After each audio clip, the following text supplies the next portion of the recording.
Bem-vindo a esta jornada por um dos casos mais macabros e aterrorizantes da história do Maranhão. Antes de começar, te convido a deixar nos comentários aqui embaixo de onde você está vendo este vídeo e que horas são. E também, se você gosta de histórias como esta, se inscreva no canal para mais casos diários. Pronto? Agora aumente o volume e vamos começar.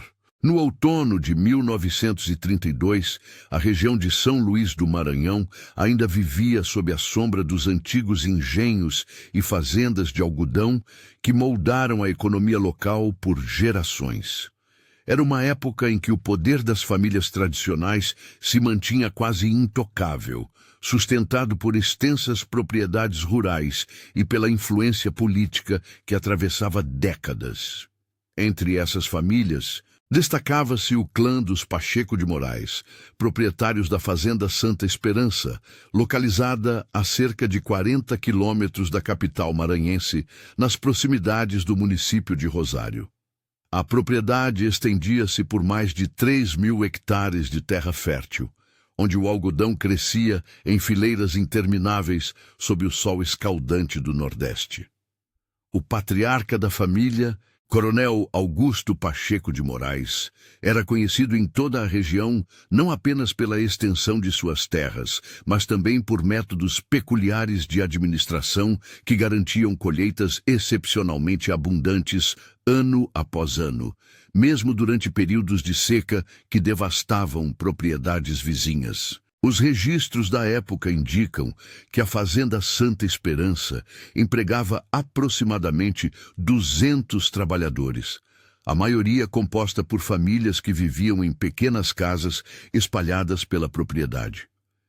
Esses trabalhadores, segundo relatos preservados nos arquivos da Prefeitura de Rosário, demonstravam uma lealdade quase fanática ao Coronel Pacheco, permanecendo na fazenda por gerações inteiras sem jamais buscar trabalho em outras propriedades da região. O que chamava a atenção dos fazendeiros vizinhos era a prosperidade constante da Santa Esperança. Enquanto outras propriedades enfrentavam pragas, secas e oscilações no preço do algodão, a fazenda dos Pacheco mantinha-se sempre próspera. As colheitas eram invariavelmente fartas, os trabalhadores pareciam satisfeitos e bem alimentados, e o coronel expandia seus negócios ano após ano, adquirindo terras adjacentes e modernizando equipamentos com uma frequência que despertava curiosidade e, eventualmente, suspeitas. A família Pacheco de Moraes residia na Casa Grande da Fazenda, uma construção imponente de 2 andares, erguida ainda no século anterior, com paredes grossas de pedra e cal, varandas amplas e um telhado de telhas coloniais que se estendia sobre quartos espaçosos e corredores sombrios. A casa situava-se no topo de uma pequena elevação, oferecendo vista panorâmica dos campos de algodão que se estendiam até onde a vista alcançava. Além do Coronel Augusto, a família era composta por sua esposa, Dona Esperança Pacheco de Moraes, uma mulher de compleição delicada e maneiras refinadas que raramente era vista fora dos limites da propriedade. O casal tinha 3 filhos: Augusto Júnior, de 25 anos, que auxiliava o pai na administração da fazenda; Helena, de 22 anos, conhecida na região por sua beleza e educação esmerada, recebida em um colégio interno de Recife; e o caçula, Roberto, de apenas 16 anos, que demonstrava mais interesse pelos estudos do que pelas atividades rurais. A rotina da Fazenda Santa Esperança seguia ritmos estabelecidos há gerações. Os trabalhadores iniciavam suas atividades antes do amanhecer, quando as temperaturas ainda permitiam o trabalho pesado nos campos. Durante as horas mais quentes do dia, as atividades concentravam-se nas áreas cobertas, como o beneficiamento do algodão e os cuidados com os equipamentos. Ao entardecer, quando o sol começava a se pôr, era comum ouvir-se o som de conversas e risadas vindas das casas dos trabalhadores, criando uma atmosfera de comunidade harmoniosa que contrastava com a tensão existente em muitas outras propriedades da região. O Coronel Pacheco era descrito pelos poucos visitantes externos como um homem alto e de porte imponente, com cabelos grisalhos sempre bem penteados e bigode cuidadosamente aparado. Vestia-se invariavelmente com ternos de linho branco, mesmo durante os trabalhos no campo, e carregava sempre consigo uma bengala de madeira escura com empunhadura de prata, mais por elegância do que por necessidade. Seus olhos, segundo registros em cartas da época, tinham uma intensidade peculiar que causava desconforto naqueles que mantinham contato visual prolongado com ele. O que mais intrigava os vizinhos e conhecidos eram os métodos empregados pelo coronel para garantir a produtividade excepcional de suas terras. Diferentemente dos outros fazendeiros da região, que seguiam técnicas tradicionais transmitidas por gerações, Augusto Pacheco parecia possuir conhecimentos específicos sobre o cultivo do algodão que resultavam em plantações mais resistentes a pragas e clima adverso. Quando questionado sobre essas técnicas, respondia sempre de forma evasiva, atribuindo o sucesso à qualidade natural do solo e à dedicação de seus trabalhadores. Durante o final de 1931, a região enfrentou uma das piores secas já registradas. Propriedades inteiras viram suas plantações morrerem, gado sendo vendido por preços irrisórios e trabalhadores abandonando suas terras em busca de melhores condições em outras regiões. A Fazenda Santa Esperança, no entanto, manteve suas atividades normalmente, com seus poços aparentemente inesgotáveis e suas plantações verdejantes, mesmo sob o sol implacável que castigava toda a região. Foi durante esse período de adversidade climática que começaram a circular os primeiros rumores sobre métodos pouco convencionais empregados na propriedade dos Pacheco. Trabalhadores de fazendas vizinhas, muitos dos quais haviam perdido seus empregos devido à seca, relatavam ter ouvido sons estranhos vindos da direção da Santa Esperança durante as madrugadas. Descreviam esses sons como uma mistura de cânticos e gemidos que ecoavam pelos campos silenciosos, carregados pelos ventos noturnos que sopravam da fazenda em direção às propriedades adjacentes. As autoridades locais, representadas principalmente pelo delegado de polícia de Rosário, Dr. Antônio Ferreira da Silva, recebiam ocasionalmente relatos sobre essas ocorrências, mas raramente davam prosseguimento às investigações.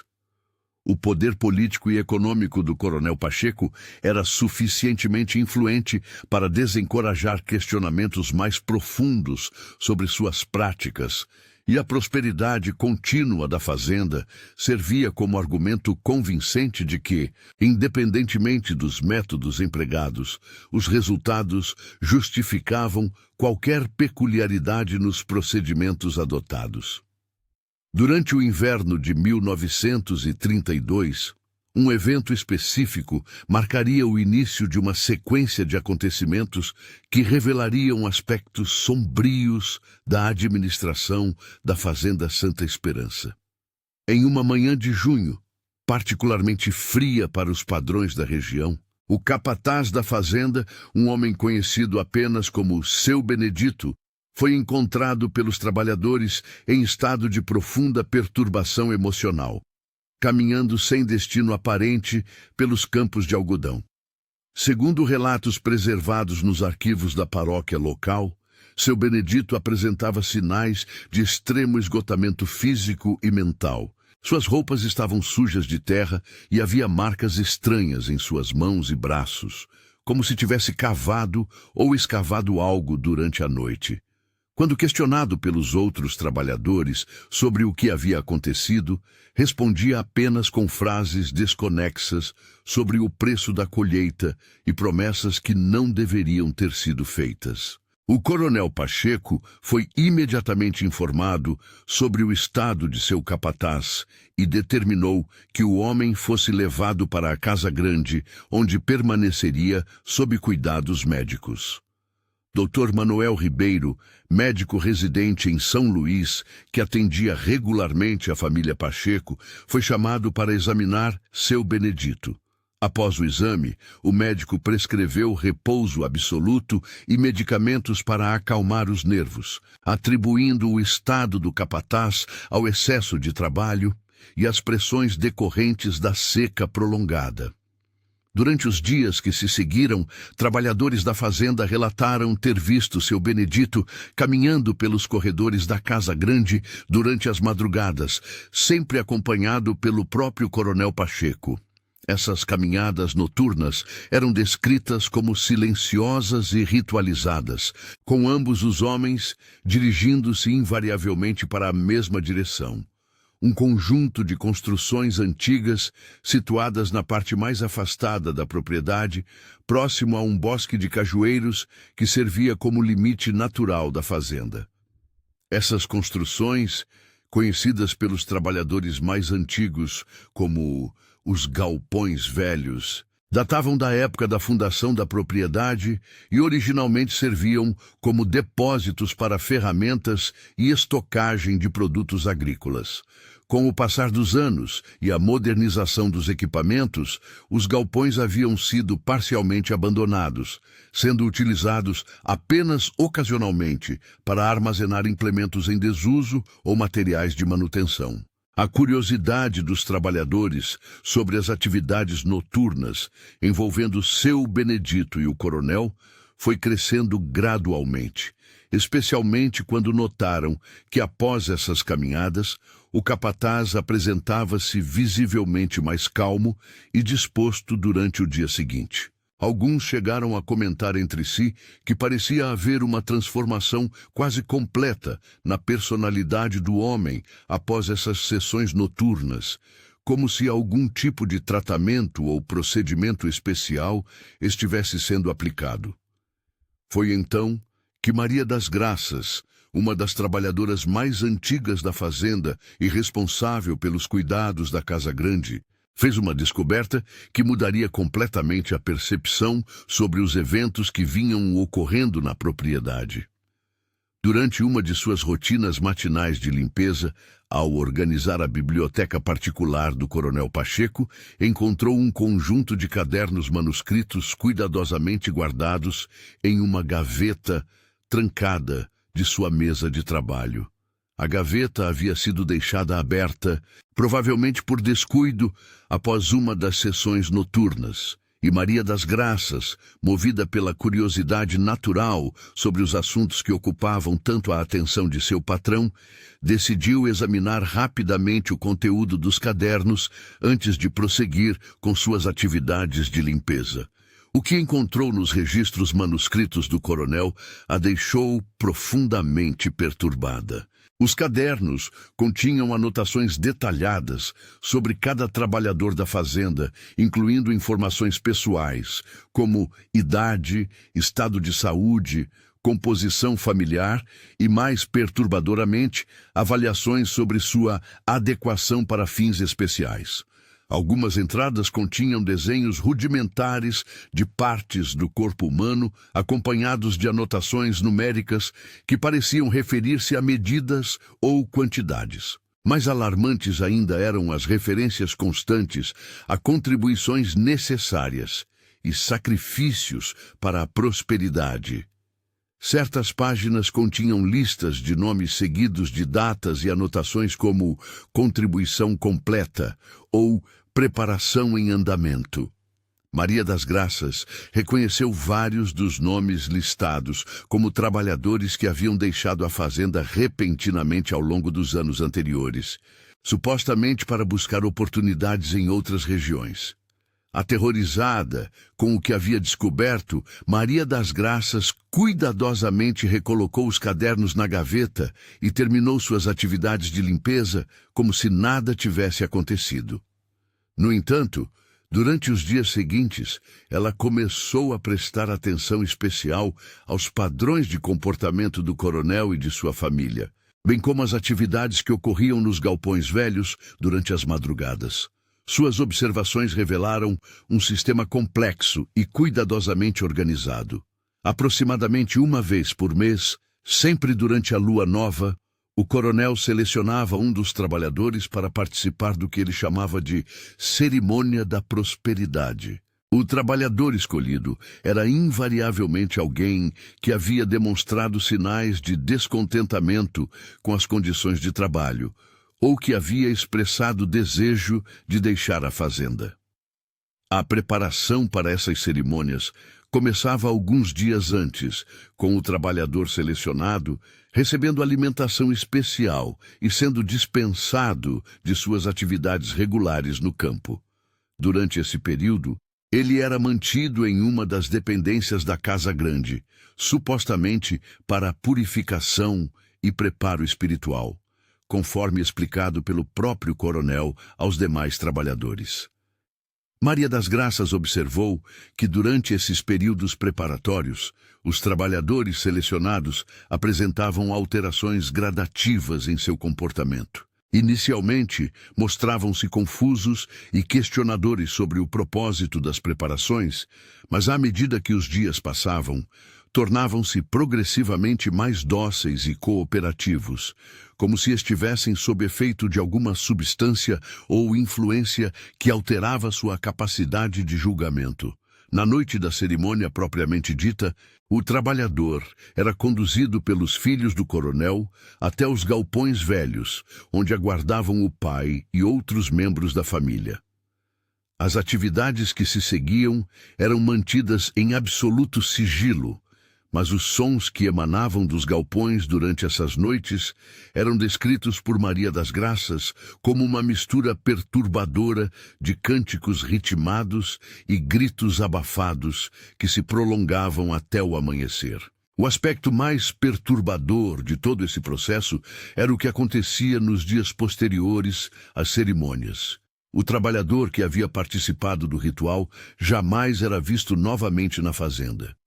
Quando questionado pelos outros trabalhadores sobre o paradeiro dessas pessoas, o coronel explicava que elas haviam decidido partir para outras regiões em busca de melhores oportunidades, levando consigo recursos financeiros oferecidos como compensação por seus anos de serviço leal.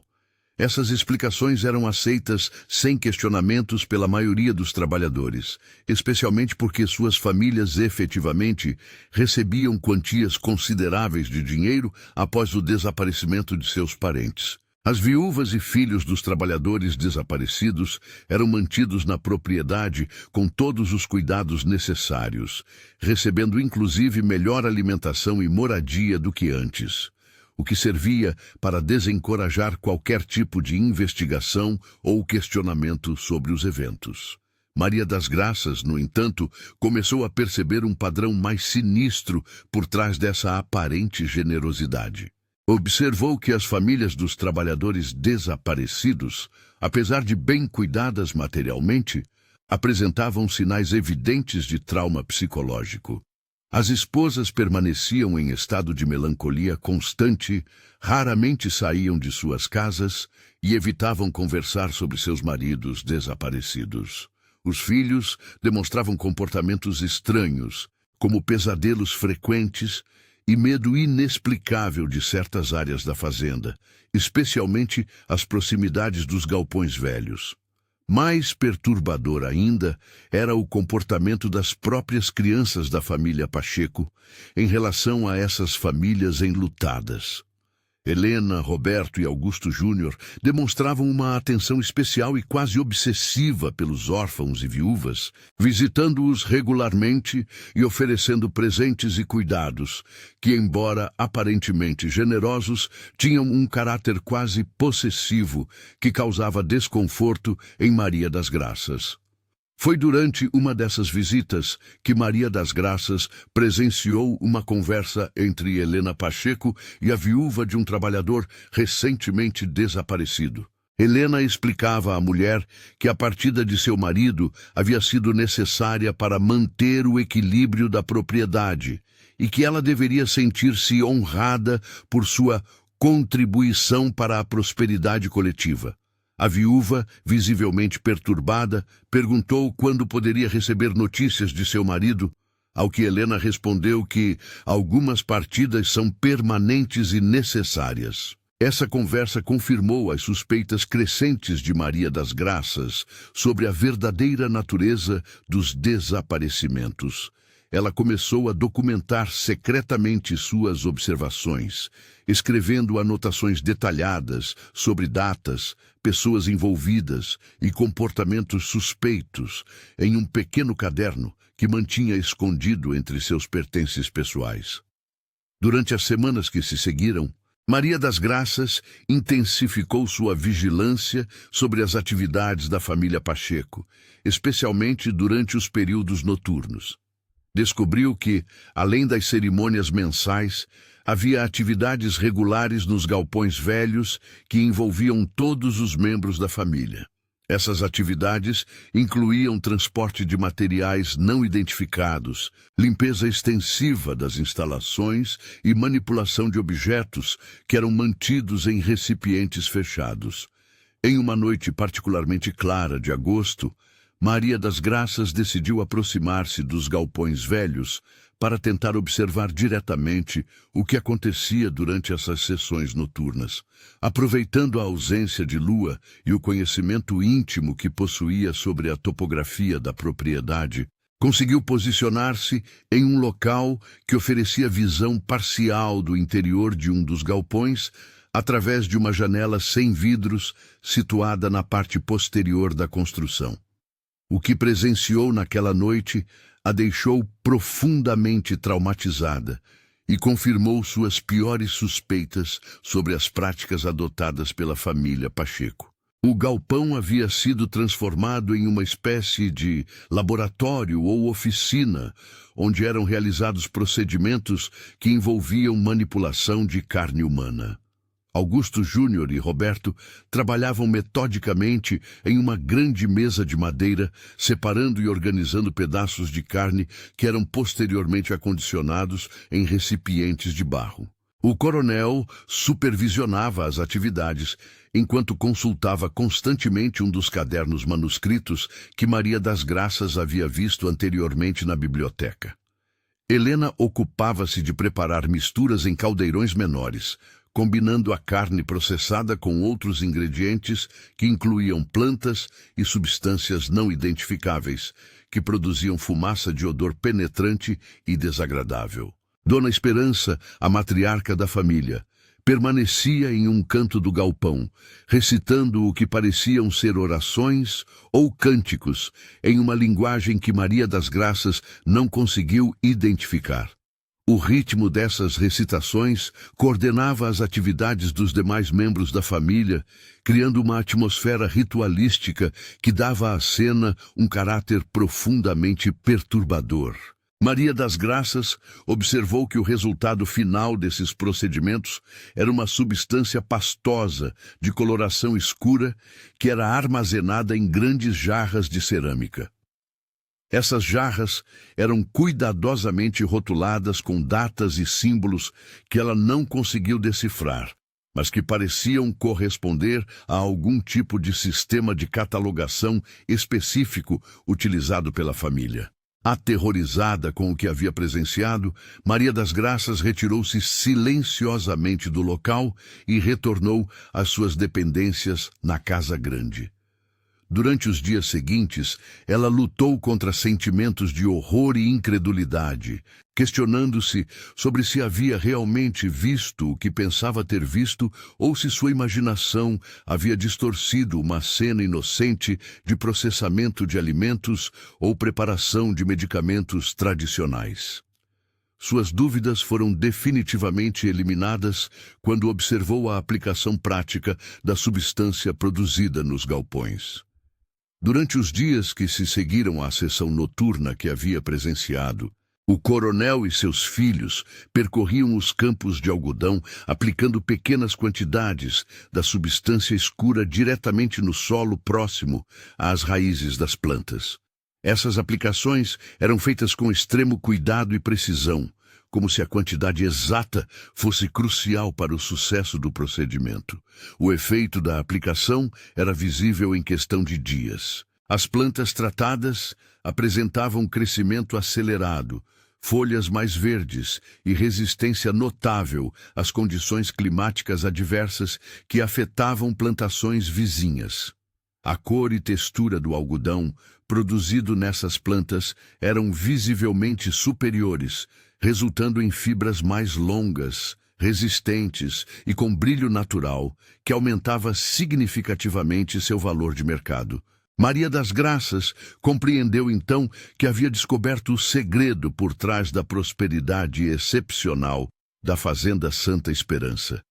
A família Pacheco havia desenvolvido um sistema onde trabalhadores selecionados eram utilizados como fonte de matéria-prima para a produção de um fertilizante de origem humana que garantia colheitas excepcionalmente produtivas. A carne e outros tecidos dos trabalhadores mortos eram processados e transformados em um composto orgânico que, aplicado às plantações, proporcionava resultados agrícolas impossíveis de obter através de métodos convencionais.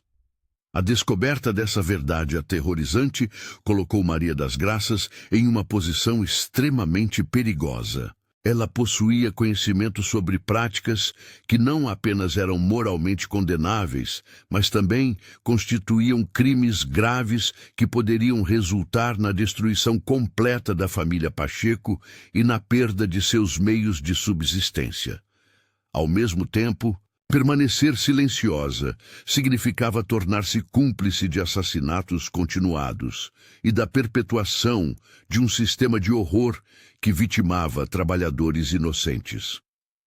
Durante as semanas que se seguiram à sua descoberta, Maria das Graças viveu em estado de terror constante, temendo que sua mudança de comportamento fosse percebida pelos membros da família Pacheco.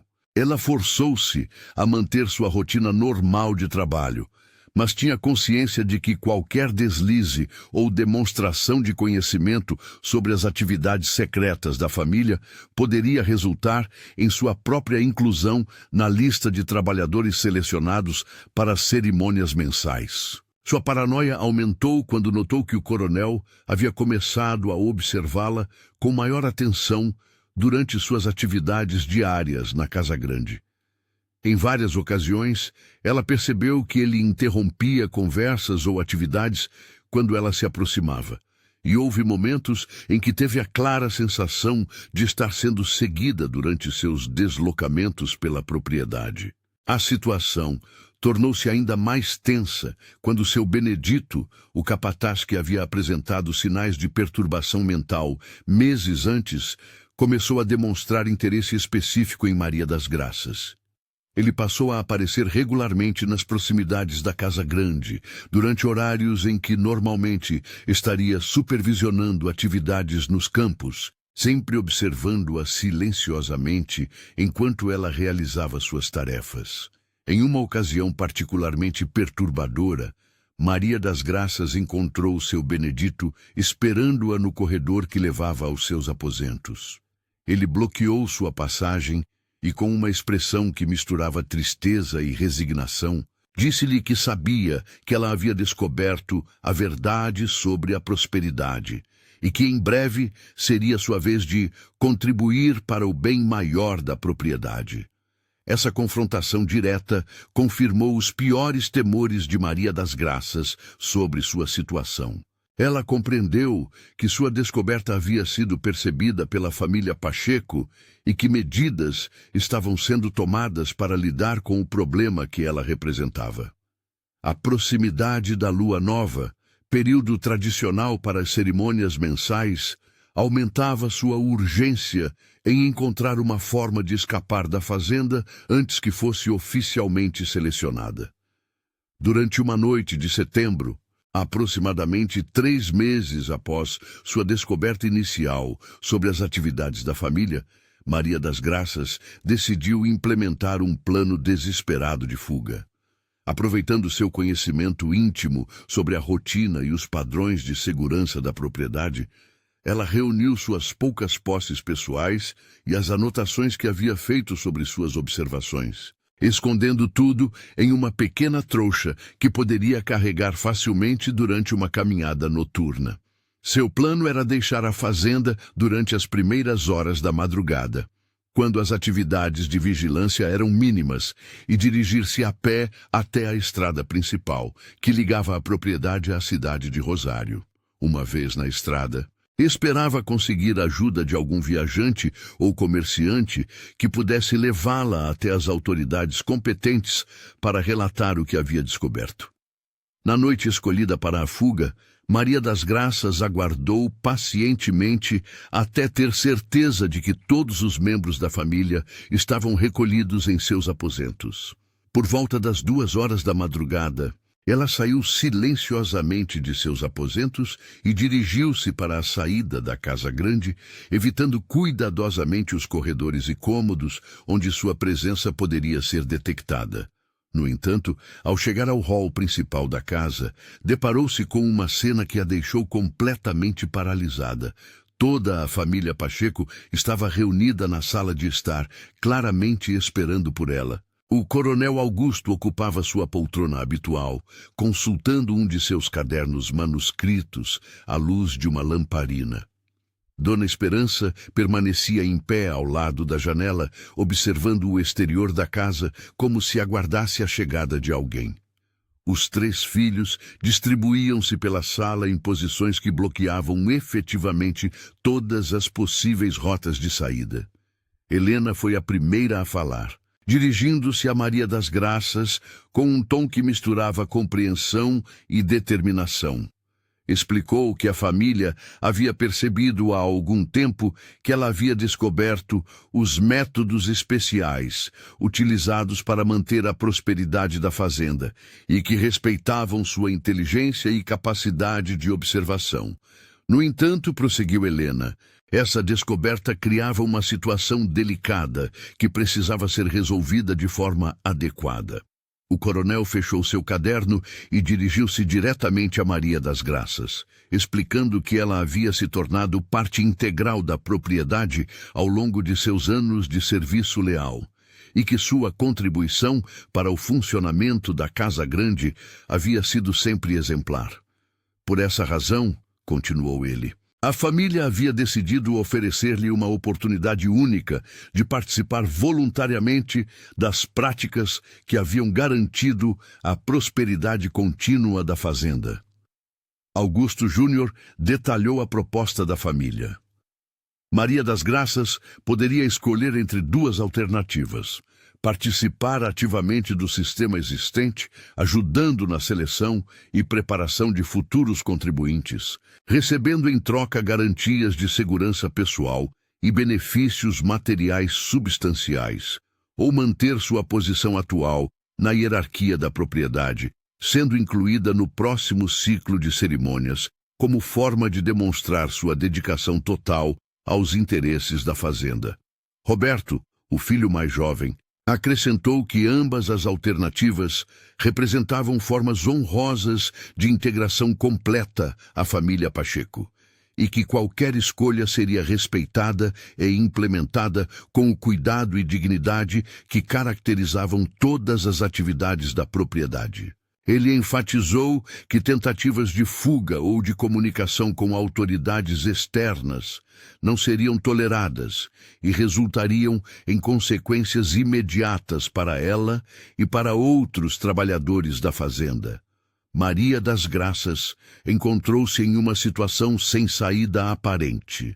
A família havia claramente antecipado sua tentativa de fuga e preparado-se adequadamente para impedir qualquer ação que pudesse comprometer a continuidade de suas práticas. A presença de todos os membros da família na sala indicava que a decisão sobre seu destino havia sido tomada coletivamente, e que não havia possibilidade de negociação ou adiamento. Após alguns momentos de silêncio tenso, durante os quais Maria das Graças avaliou suas opções extremamente limitadas, ela optou pela primeira alternativa oferecida pela família. Declarou sua disposição de participar ativamente do sistema existente, contribuindo com seus conhecimentos sobre os trabalhadores e suas famílias para facilitar futuras seleções e preparações. Sua decisão foi recebida com aprovação evidente por todos os membros da família Pacheco. Helena aproximou-se e abraçou-a calorosamente, declarando que sua escolha demonstrava sabedoria e maturidade, e que ela seria muito bem-vinda como membro efetivo da organização familiar. O coronel expressou sua satisfação com o resultado da conversa e indicou que os procedimentos para sua integração completa às atividades especiais da fazenda começariam imediatamente. Durante os meses que se seguiram, Maria das Graças foi gradualmente introduzida aos aspectos mais complexos e organizados do sistema desenvolvido pela família Pacheco. Descobriu que as práticas que havia observado eram apenas a parte mais visível de uma operação muito mais elaborada que havia sido refinada ao longo de várias gerações. Os registros manuscritos do coronel, aos quais ela agora tinha acesso completo, revelavam um histórico detalhado de experimentação com diferentes métodos de processamento de matéria orgânica humana para fins agrícolas. Gerações anteriores da família haviam documentado cuidadosamente os resultados obtidos com diferentes partes do corpo humano, idades dos contribuintes, métodos de preparação e técnicas de aplicação. O sistema atual representava o resultado de décadas de aperfeiçoamento e otimização. Cada aspecto do processo, desde a seleção dos contribuintes até a aplicação final do fertilizante orgânico, havia sido cuidadosamente calculado para maximizar os benefícios agrícolas enquanto minimizava os riscos de detecção por autoridades externas. Maria das Graças aprendeu que a família mantinha registros detalhados, não apenas de suas próprias atividades, mas também de propriedades vizinhas, autoridades locais e qualquer pessoa que pudesse representar uma ameaça à continuidade de suas práticas. Esses registros incluíam informações sobre padrões de comportamento, relacionamentos pessoais, vulnerabilidades financeiras e outros dados que poderiam ser utilizados para exercer influência ou neutralizar possíveis interferências. A integração completa ao sistema familiar exigia que Maria das Graças participasse ativamente não apenas da seleção de futuros contribuintes, mas também dos procedimentos práticos de processamento e aplicação. Durante suas primeiras participações nas cerimônias mensais, ela experimentou uma mistura de horror e fascinação com a eficiência metodológica com que a família conduzia suas atividades. Os trabalhadores selecionados eram tratados com cuidado quase médico durante todo o processo. Recebiam alimentação especial, projetada para otimizar a qualidade de seus tecidos, eram mantidos em condições de higiene exemplares e recebiam atenção psicológica destinada a minimizar o estresse e a ansiedade que poderiam afetar negativamente os resultados finais. O processamento propriamente dito era realizado de forma quase cirúrgica, com instrumentos especializados e técnicas que garantiam um aproveitamento máximo da matéria-prima disponível. Diferentes partes do corpo eram destinadas a finalidades específicas. Músculos e órgãos internos eram utilizados para o fertilizante básico aplicado às raízes das plantas. Gordura corporal era processada separadamente para produzir um composto utilizado no tratamento de sementes. Ossos eram moídos finamente para criar um suplemento mineral aplicado durante períodos específicos do ciclo de crescimento. A aplicação dos compostos resultantes seguia um calendário agrícola rigorosamente calculado que levava em conta fases lunares, condições climáticas e estágios de desenvolvimento das plantas. Maria das Graças aprendeu a identificar os momentos exatos em que cada tipo de composto deveria ser aplicado para obter resultados ótimos, bem como as quantidades precisas necessárias para diferentes tipos de solo e variedades de algodão. O sucesso extraordinário desse sistema era evidenciado não apenas pela qualidade excepcional das colheitas, mas também pela capacidade da família de expandir continuamente suas operações. Durante o período em que Maria das Graças participou ativamente das atividades, a fazenda adquiriu várias propriedades adjacentes, modernizou equipamentos de processamento de algodão e estabeleceu contratos exclusivos com compradores internacionais que pagavam preços premium pela qualidade superior de seus produtos. No entanto, a sustentabilidade a longo prazo do sistema começou a apresentar desafios quando a demanda por contribuintes humanos começou a exceder a capacidade de recrutamento discreto de trabalhadores. A expansão das operações agrícolas exigia quantidades crescentes de fertilizante orgânico, mas o aumento na frequência de desaparecimentos começou a atrair atenção indesejada de autoridades regionais e famílias de trabalhadores de propriedades vizinhas. Maria das Graças observou que a pressão sobre o sistema estava causando tensões crescentes dentro da própria família Pacheco. Augusto Júnior defendia a necessidade de expandir o recrutamento para incluir trabalhadores de outras propriedades, enquanto Helena argumentava que isso aumentaria perigosamente os riscos de exposição.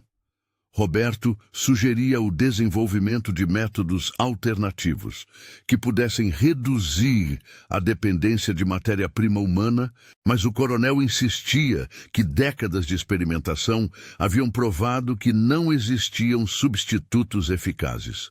Durante uma reunião familiar realizada no final de 1932, essas tensões culminaram em uma discussão intensa sobre o futuro das operações da fazenda.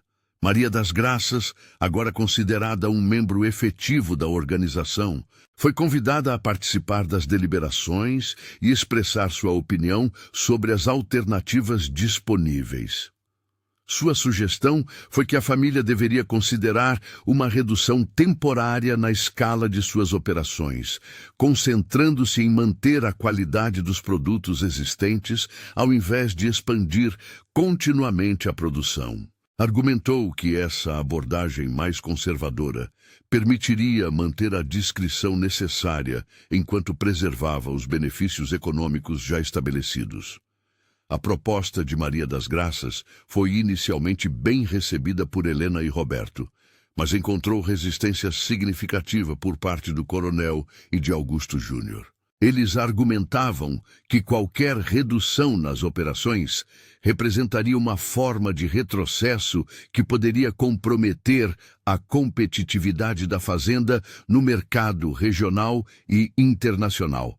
O debate prolongou-se durante várias reuniões, nas quais diferentes membros da família apresentaram propostas alternativas para resolver os dilemas enfrentados. Helena sugeriu o desenvolvimento de relacionamentos mais próximos com autoridades locais, utilizando influência política e recursos financeiros para garantir proteção contra investigações indesejadas. Roberto propôs investimentos em pesquisa para desenvolver técnicas de processamento mais eficientes que pudessem obter melhores resultados com quantidades menores de matéria-prima. Durante esse período de incerteza sobre o futuro das operações, um evento externo forçou a família a tomar decisões rápidas sobre a continuidade de suas práticas. Em janeiro de 1933, um novo delegado foi nomeado para a região de Rosário, substituindo Dr. Antônio Ferreira da Silva, que havia sido transferido para uma posição em São Luís. O novo delegado, Dr. Carlos Mendonça, chegou à região com instruções específicas para investigar relatos de desaparecimentos de trabalhadores rurais que haviam sido encaminhados às autoridades estaduais por famílias preocupadas. Diferentemente de seu antecessor, Dr. Mendonça demonstrou interesse genuíno em conduzir investigações rigorosas e estabelecer contato direto com proprietários de fazendas para discutir questões relacionadas à segurança de trabalhadores. A perspectiva de uma investigação oficial representou uma ameaça existencial para a continuidade das operações da família Pacheco. Durante uma reunião de emergência, foi decidido que as atividades especiais da fazenda seriam temporariamente suspensas até que a situação com as novas autoridades fosse adequadamente avaliada e controlada. Maria das Graças foi designada para participar de um plano destinado a criar evidências falsas que pudessem satisfazer qualquer investigação oficial. Sua tarefa era preparar documentos que comprovassem que todos os trabalhadores supostamente desaparecidos haviam efetivamente deixado a propriedade voluntariamente, carregando consigo cartas de recomendação e recursos financeiros adequados para estabelecer-se em outras regiões. O trabalho de preparação dessas evidências revelou a Maria das Graças a extensão completa das operações da família ao longo dos anos. Os registros indicavam que, desde 1920, aproximadamente 40 trabalhadores haviam sido utilizados como contribuintes para o sistema de fertilização orgânica. Cada caso havia sido cuidadosamente documentado, incluindo detalhes sobre métodos de seleção, procedimentos aplicados e resultados obtidos. A falsificação dos registros exigiu semanas de trabalho meticuloso, durante as quais Maria das Graças criou histórias plausíveis para explicar a partida de cada trabalhador desaparecido. Ela inventou destinos específicos, datas de viagem e razões pessoais que justificassem as decisões de deixar a fazenda, sempre tomando cuidado para que essas informações fossem consistentes com os conhecimentos que outras pessoas poderiam ter sobre os indivíduos em questão. Quando o Dr. Mendonça finalmente visitou a Fazenda Santa Esperança em março de 1933, encontrou uma operação aparentemente exemplar, com registros organizados, trabalhadores satisfeitos e explicações convincentes para todas as questões que havia sido instruído a investigar. A família Pacheco demonstrou cooperação total com a investigação, fornecendo documentos detalhados e facilitando conversas entre o delegado e trabalhadores atuais da propriedade. Maria das Graças participou ativamente dessas interações com as autoridades, utilizando sua posição como funcionária antiga e respeitada da fazenda para corroborar as explicações fornecidas pela família sobre o destino dos trabalhadores desaparecidos. Sua credibilidade como testemunha independente foi crucial para convencer Dr. Mendonça de que não havia evidências de irregularidades nas operações da propriedade. A investigação foi oficialmente encerrada após 2 semanas, com Dr. Mendonça relatando às autoridades estaduais que não havia encontrado evidências de atividades criminosas na região. Seu relatório elogiava a Fazenda Santa Esperança como um exemplo de administração responsável e tratamento adequado de trabalhadores rurais. O sucesso em neutralizar a ameaça representada pela investigação oficial proporcionou à família Pacheco uma sensação renovada de segurança e controle sobre suas operações. No entanto, a experiência também demonstrou a vulnerabilidade de seu sistema a mudanças nas circunstâncias externas e a necessidade de desenvolver medidas de proteção mais sofisticadas. Durante os meses que se seguiram ao encerramento da investigação, a família retomou gradualmente suas atividades especiais, mas com modificações significativas destinadas a reduzir riscos futuros. A frequência das cerimônias mensais foi reduzida e critérios mais rigorosos foram estabelecidos para a seleção de contribuintes, priorizando indivíduos com menores conexões familiares e sociais que pudessem gerar preocupação em caso de desaparecimento. Maria das Graças assumiu responsabilidades crescentes na coordenação dessas atividades modificadas, desenvolvendo sistemas mais sofisticados para monitorar autoridades locais, rastrear movimentos de pessoas suspeitas e manter relacionamentos com indivíduos que poderiam fornecer informações úteis sobre possíveis ameaças à segurança da operação. Sua integração completa ao sistema familiar foi formalizada durante uma cerimônia especial, realizada no verão de 1933, na qual ela recebeu acesso total a todos os registros históricos da família e foi designada como responsável pela preservação e continuidade do conhecimento acumulado ao longo das gerações. Os anos que se seguiram caracterizaram-se por uma estabilidade cautelosa, durante a qual a família Pacheco manteve suas práticas tradicionais enquanto adaptava-se cuidadosamente às mudanças nas circunstâncias regionais e nacionais. A prosperidade da fazenda continuou a crescer, mas de forma mais discreta e controlada, evitando o tipo de expansão dramática que havia caracterizado os anos anteriores. Em 1962, 3 décadas após os eventos que haviam marcado sua integração ao sistema familiar, Maria das Graças tornou-se a principal guardiã dos registros e tradições que haviam sustentado a prosperidade da Fazenda Santa Esperança. O coronel Augusto havia falecido naturalmente em 1958, seguido por Dona Esperança 2 anos depois, deixando a administração da propriedade nas mãos de seus filhos e da mulher que havia se tornado sua principal conselheira e colaboradora.